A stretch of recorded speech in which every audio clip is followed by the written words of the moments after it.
మనము భగవంతుడికి అనేక విధాలుగా పూజలు చేస్తూ ఉంటాము. పూజా సమయంలో యథాశక్తి మనకు ఉన్నంతలో పత్రమో, పుష్పమో, ఫలమో, జలమో సమర్పించుకుంటూ ఉంటాము.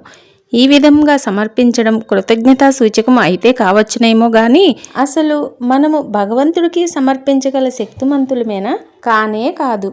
ఇలా ఆలోచిస్తే ఎంత మాత్రం కాదని చెప్పవచ్చు. భగవంతుడే ఈ యావత్ సృష్టి.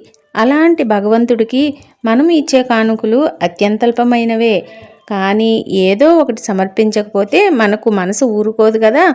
ఓ కృష్ణ, నా మనసు చంచలమైనది. అది ఎప్పుడూ సంసార వాంఛ అనే అడవిలో తిరుగుతూ ఉంటుంది.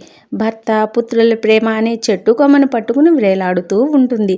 క్షణం తీరుక లేకుండా అటు ఇటు పరుగులు తీస్తూ ఉంటుంది. అందువల్ల నా మనసును నీకు అర్పిస్తున్నాను. దాన్ని తాడుతో గట్టిగా కట్టి నీ ఆధీనంలో ఉంచుకో అని ప్రార్థిస్తాము. నీకు నేనేమీ ఇవ్వలేను. నా దగ్గర ఉన్నది ఒక్క మనసే.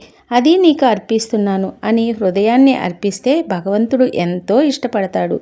అచంచల విశ్వాసం, అకుంఠిత భక్తి అన్నింటినీ నివేదించగల మనసు ఉంటే చాలు.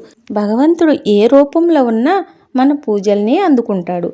అట్టహాసాలు, ఆర్భాటాలు నిజమైన పూజలు కావు. హృదయార్పణమే పూజ, నిశ్చల ధ్యానమే భక్తి. అంతేకాని లోకమంతా చూడాలని చేసే నటనలు పూజలు కానే కావు. ఈ సత్యాన్ని మనిషి గ్రహిస్తే చాలు. సర్వం శ్రీకృష్ణార్పణమస్తు.